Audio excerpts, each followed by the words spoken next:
पुस्तक का नाम ध्यान का दार्शनिक पक्ष। गायत्री मंत्र हमारे साथ साथ बोलें।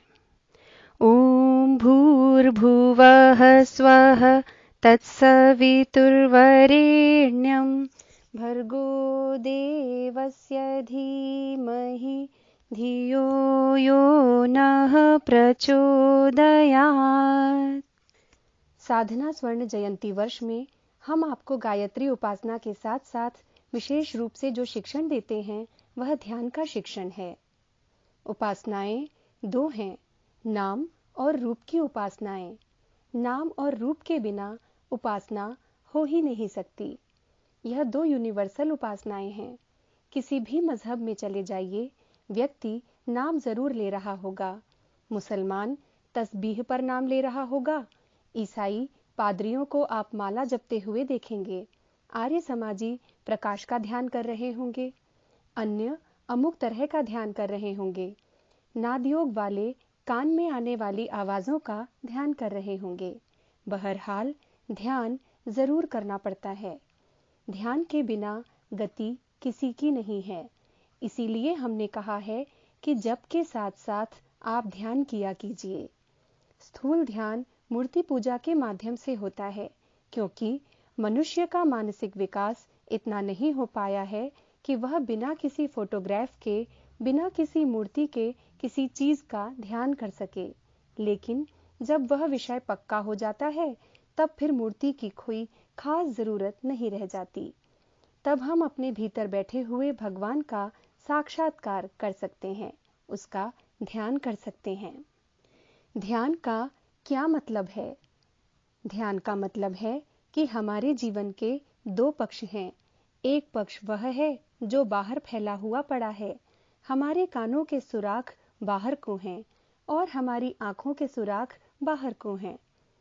हम बाहर की चीजों को देख सकते हैं और बाहर कौन बैठा हुआ है, कौन जा रहा है, यह भी बता सकते हैं। बाहर की चीजें हमको दिखाई पड़ती हैं, किंतु भीतर की चीजें हमको बिल्कुल दिखाई नहीं पड़ती। तो क्या भीतर कोई चीज नहीं है? बेटे, असल में जो कुछ भी चीज है वह भीतर ही है, बाहर नहीं है। बाहर केवल दिखाई पड़ती हैं, पर असल में हर चीज भीतर है। जिंदगी कहाँ है? जिंदगी बाहर नहीं, हमारे भीतर है। और बुद्धि, जिसकी वजह से हम रुपया कमाते हैं, सम्मान कमाते हैं, वह बाहर नहीं, हमारे भीतर है।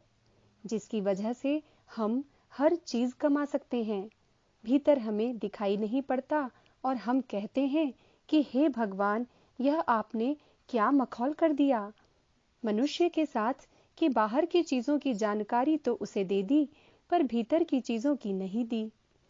भीतर की चीजें, संपत्तियां, विभूतियां, देवत्व और महानता दबी हुई पड़ी हैं, वह हमको दिखाई नहीं पड़ती। हमको अपना बेटा दिखाई पड़ता है, संपत्ति दिखाई पड़ती है, यह और वह दिखाई पड़ता है, और न जाने क्या क्या दिखाई पड़ता है, पर हमको अपना भविष्य नहीं दिखाई पड़ता। आत्मा दिखाई नहीं पड़ती, परमात्मा दिखाई नहीं पड़ता, यहाँ तक कि हमारे भीतर वाले कलपुर्जे तक दिखाई नहीं पड़ते, आंखें तक दिखाई नहीं पड़ती। भीतर की तो बात कौन कहे, बाहर की भी दिखाई नहीं पड़ती। अच्छा बताइए, आपकी नाक कैसी है, भौहें कैसी हैं, पलकें कैसी हैं? जब आपको बाहर की चीजें ही नहीं दिखती, केवल इधर उधर की चीजें ही दिखाई देती हैं, तो फिर भीतर की कैसे दिखेंगी? इसीलिए गरेबान में मुंह डाल करके जब हम भीतर तलाश करते हैं तो उसको ध्यान कहते हैं। अपने भीतर झांकने का नाम ही ध्यान है। ध्यान किसका किया जाता है, स्वयं का या भगवान का? बेटे, स्वयं तो क्या और भगवान तो क्या, दोनों एक ही हैं। स्वयं का विकसित रूप ही भगवान है। हमारा विकसित रूप जो है, शिवोहम सच्चिदानंदोहम तत्वमसि अयमात्मा ब्रह्म प्रज्ञानम ब्रह्म है। वेदांत के यह सारे के सारे महावाक्य यह बताते हैं कि हमारा परिष्कृत रूप भगवान है। हमारा भगवान हमारा परिष्कृत रूप ही है। डायमंड क्या है? डायमंड और कोयले में कोई खास फर्क नहीं है। एकाध इसके एलिमेंट्स और एकाध इसके भीतर के जो जर्रे हैं उनमें फर्क पड़ता है, अन्यथा हीरा और कोयला एक ही हैं। आत्मा और परमात्मा एक हैं। यह थोड़ा सा सीमाबद्ध है तो वह असीम है, यह अणु है और वह विभु है, यह मायाग्रस्त है तो वह मुक्त है। बस इतना ही फर्क है। अगर हम अपने आप को साफ कर लें तो हम उसको प्राप्त कर सकते हैं। इसलिए हम प्रकाश का ध्यान करते हैं, भीतर वाले का ध्यान करते हैं, अपने लक्ष्य का ध्यान करते हैं, जीवन का ध्यान करते हैं। तो गुरुजी, आपने इसीलिए सूरज का ध्यान बता दिया है? हाँ बेटे, वह तो हमने प्रतीक बता दिया है। उसकी चमक देखकर अगर आप यह अंदाजा लगाते हो कि हमारे ध्यान में चमक आ जाती है या नहीं आती, अथवा आपके ध्यान में गायत्री माता आ जाती हैं या नहीं आती हैं, तो उससे बनता बिगड़ता नहीं है। उससे केवल यह बात साबित होती है कि आपके दिमाग की परिपक्व अवस्था आई कि नहीं। प्रकाश से मेरा मतलब वह नहीं है जो आप समझते हैं। प्रकाश को अध्यात्म में जिस अर्थ में लिया गया है उस अर्थ से मेरा मतलब है। प्रकाश डिवाइन लाइट, लेटेंट लाइट या ज्ञान के अर्थ में प्रयुक्त हुआ है। यह चमक के अर्थ में प्रयुक्त नहीं हुआ है। चमक का अर्थ ज्ञान है। जिस प्रकाश के लिए हमने कहा है वह है जिसके लिए भगवान से हमने प्रार्थना की है, तमसो मां ज्योतिर्गमय। हे भगवान, हमको अंधकार की ओर नहीं प्रकाश की ओर ले चलिए। अध्यात्म में प्रकाश शब्द कहीं भी प्रयुक्त हुआ है वहां ज्ञान के अर्थ में प्रयुक्त हुआ है। ध्यान के लिए जो हमने यह बताया कि आप प्रकाश का ध्यान किया कीजिए, तो कहां कहां प्रकाश का ध्यान किया करें।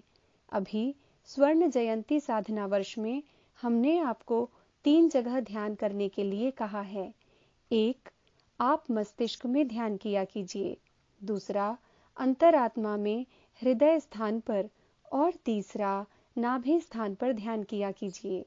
हमारे 3 शरीर हैं और 3 शरीरों के ये 3 केंद्र हैं। इन तीनों के भीतर प्रकाश चमकना चाहिए।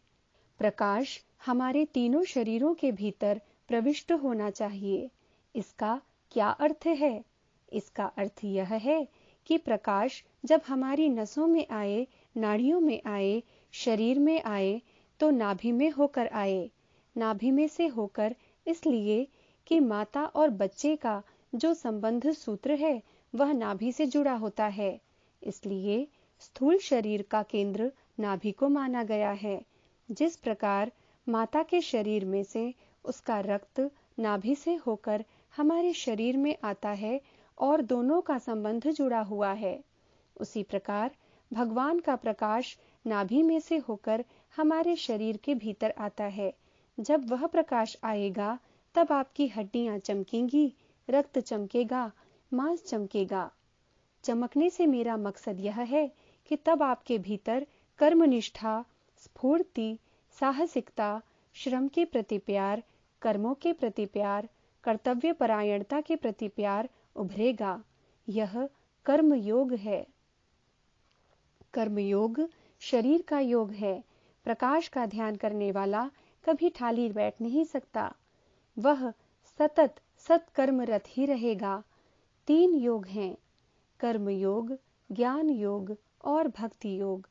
प्रकाश के माध्यम से इन तीनों योगों को हृदयंगम करने के लिए मैंने आपको कहा है। भगवान का प्रकाश जब कभी शरीर में आएगा तो कर्म योग के रूप में आएगा और आदमी कर्तव्य निष्ठ होता हुआ दिखाई पड़ेगा। उसके लिए वर्क इज वर्शिप होगा। पूजा कर्म, श्रेष्ठ कर्म, आदर्श कर्म, लोकोपयोगी कर्म, मर्यादाओं से बंधे हुए कर्म सभी कर्मयोग के अंतर्गत आते हैं, जो हमें सिखाते हैं कि जब प्रकाश हमारे शरीर में आता है तो हमारे शरीर की प्रत्येक क्रिया को कर्मनिष्ठ होना चाहिए, परिश्रमी होना चाहिए।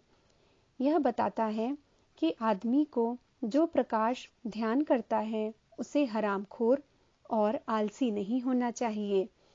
चोर और हरामखोर मेरी दृष्टि से दोनों बराबर हैं।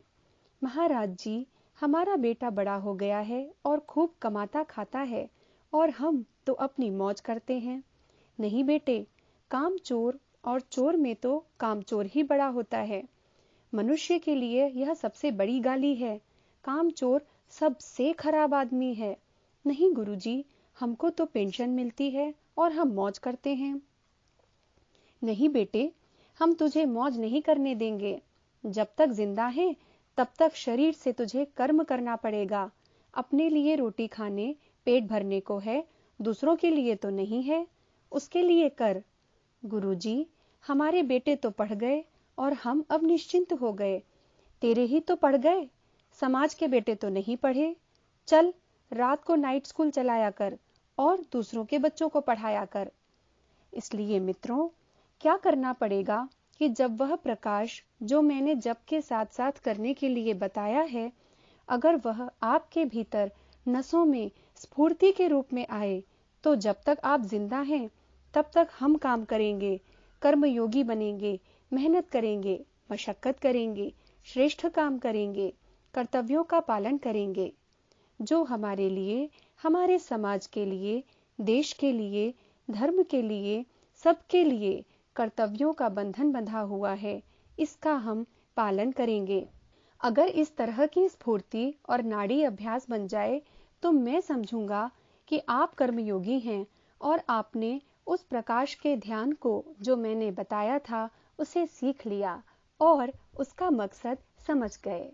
दूसरा वाला प्रकाश का ध्यान करने के लिए जो मैंने बताया था और यह कहा था कि आप अपने मस्तिष्क में प्रकाश का ध्यान किया कीजिए। आपके मस्तिष्क में, मन में जब प्रकाश आए, तब आपको ज्ञान योगी होना चाहिए। कर्मयोगी शरीर से, ज्ञान योगी मस्तिष्क से। आपके मस्तिष्क के भीतर जो भी विचार आए, निषेधात्मक नहीं, विधेयात्मक विचार आने चाहिए। अभी तो आप लोगों के मस्तिष्क में विचारों की कितनी भीड़, कितने मक्खी मच्छर, कितनी वे चीजें जो आपके किसी काम की नहीं हैं, कितने विचार, कितनी कल्पनाएं आती रहती हैं। उनका यदि आप विश्लेषण करें तो देखेंगे कि मस्तिष्क में जाने कितने मक्खी मच्छरों जैसे विचार भरे पड़े हैं। अभी उनमें से एक तो गुस्से का भरा था, एक काम वासना का विचार करता रहा, एक सिनेमा का विचार करता रहा, एक यह विचार करता रहा कि मैंने लॉटरी के 3 टिकट खरीदे हैं, उसमें से 3-3 लाख रुपए तो मिल ही जाएंगे। उन रुपयों से क्या क्या करूंगा, अमुक काम करूंगा, अमुक बच्चे को, अमुक को दूंगा, आदि आदि बेसिर पैर की सारी बातें, सारे के सारे ताने बाने बुन रहा है। इससे आपकी सारी शक्तियां निरर्थक होती जा रही हैं। यह सब बेकार की कल्पनाएं हैं, जिनके पीछे न कोई तारतम्य है, न वास्तविकता है और न इनसे आपको कुछ लेना देना है। इस प्रकार की कल्पनाएं निरर्थक और अनर्थमूलक ही होती हैं। सार्थक कल्पनाएं अगर आपके मस्तिष्क में आई होती, क्रमबद्ध रूप से आपने विचार किया होता, तो आप में से अधिकांश व्यक्ति बाल्टेयर हो गए होते, रविंद्रनाथ टैगोर हो गए होते। अगर आपने अपनी कल्पनाओं को क्रमबद्ध बनाया होता, दिशाबद्ध बनाया होता, उत्कृष्ट और सक्षम बनाया होता। हमारी एक ही विशेषता है कि हम विद्वान हैं। इसलिए विद्वान हैं कि हमने अपने चिंतन की धाराओं को सीमाबद्ध, दिशाबद्ध करके रखा है। हमारा चिंतन अनावश्यक बातों में कभी भी नहीं जाता। जब कभी जाएगा, क्रमबद्ध बातों में जाएगा, दिशाबद्ध बातों में जाएगा, आदर्श बातों में जाएगा और जो संभव है उनमें जाएगा। हमारा मस्तिष्क इतना ताना बाना बुनता है कि वह एक वास्तविकता और व्यावहारिकता पर टिका रहता है। जो अवास्तविक है, अव्यावहारिक है और जो अनावश्यक है, ऐसे सारे के सारे विचारों को हम बाहर से ही मना कर देते हैं कि नो एडमिशन, यहाँ नहीं आ सकते, बाहर जाइए। आपको दाखिला हमारे मस्तिष्क में नहीं मिल सकता। मित्रों, ज्ञान योग उस चीज का नाम है जिसमें कि अपने भीतर चिंतन में जो अवांछनीय तत्व घुलते चले जाते हैं, उनको हम हिम्मत के साथ रोकें और जिन चीजों की आवश्यकता है, जो चिंतन हमारे भीतर आना चाहिए, उस चिंतन को बुला करके, नियंत्रित करके अपने भीतर स्थिर करें, तो हमारा मस्तिष्क वह हो सकता है जिसे हम ज्ञान का भंडार कह सकते हैं। विद्या की दृष्टि से, ज्ञान की दृष्टि से, सुलझाव की दृष्टि से एक से एक बहुमूल्य चीजें इसके भीतर से निकलती हुई चली आ सकती हैं। ज्ञान की गंगा हमारे मस्तिष्क में से वैसी ही बह सकती है जैसे कि शंकर जी के मस्तिष्क में से प्रवाहित होती थी। हमारे मस्तिष्क में संतुलन का चंद्रमा उसी तरीके से टंगा रह सकता है जैसे कि शंकर भगवान के मस्तिष्क पर टंगा हुआ था, और हमारा तीसरा नेत्र, विवेक का नेत्र, दूरदर्शिता का नेत्र उसी तरीके से निकलता है जैसे कि शंकर भगवान के मस्तिष्क पर खुला हुआ था। मित्रों, यह ज्ञान योग की साधना है। प्रकाश चमकना चाहिए हमारे ज्ञान को और विचारों को संतुलित और सुव्यवस्थित करने के लिए। अगर आपको ऐसा ज्ञान आए तो मैं समझूंगा कि हमने आपको अनुष्ठान में और साधना स्वर्ण वर्ष में सम्मिलित करके जिस ध्यान की बाबत बताया है, उसको आपने जान लिया और उसका व्यावहारिक स्वरूप समझ गए।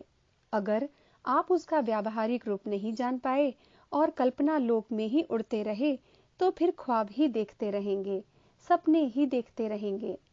अध्यात्म सपना नहीं, व्यावहारिक है। यह हमारे इसी जीवन से ताल्लुक रखता है और आज से ताल्लुक रखता है। ख्वाबों का अध्यात्म नहीं है, सपनों का, ख्वाबों का अध्यात्म नहीं है, ख्वाबों का, सपनों का भगवान नहीं है। भगवान है तो वह जो हमारे आज के, अभी के जीवन में आना चाहिए और हमारे व्यक्तित्व के रूप में प्रकट होना चाहिए, हमारे भीतर से प्रकट होना चाहिए। मित्रों, तीसरा वाला प्रकाश का जो ध्यान हमने बताया है, वह अंतःकरण का प्रकाश है, विश्वासों का प्रकाश है, आस्थाओं का, निष्ठाओं का, करुणा का प्रकाश है, जो चारों ओर प्रेम के रूप में प्रकाशित होता है। हम प्रेम के रूप में भक्ति योग कहते हैं। भक्ति योग से क्या मतलब होता है? भक्ति योग का मतलब है मोहब्बत। जिस तरह से हम व्यायामशाला में अभ्यास करते हैं और उससे अपने शरीर और कलाइयों को मजबूत बनाते हैं और फिर उसका हर जगह इस्तेमाल करते हैं। सामान उठाने में, कपड़े धोने में, बिस्तर उठाने में करते हैं, हर जगह काम में लाते हैं। किसको? जो व्यायामशाला में ताकत इकट्ठा की थी, उसको। इसी तरीके से हम भगवान के साथ मोहब्बत शुरू करते हैं, प्यार शुरू करते हैं, भक्ति करते हैं। भगवान की भक्ति के माध्यम से जो हम ताकत इकट्ठा करते हैं, उस मोहब्बत को हर जगह फैल जाना चाहिए। हम अपने शरीर को मोहब्बत करें ताकि इसको हम अस्त व्यस्त न होने दें, नष्ट भ्रष्ट न होने दें। हम अपने शरीर को प्यार करें ताकि वह निरोग होकर के दीर्घजीवी बन सके। यह हमारा शरीर के प्रति प्यार है, यह भक्ति है शरीर के प्रति भगवान की। मन के प्रति हमारी भक्ति यह है कि हम पागलों के तरीके से अपने मस्तिष्क को, अपने मन को खराब न कर दें। यह देव मंदिर है और इतना सुंदर मंदिर है कि हमारे विचारों की क्षमता सूर्य की क्षमता के बराबर है। इसको हम असंतुलित न होने दें। हम अपने आप से प्यार करें, अपनी जीवात्मा से प्यार करें।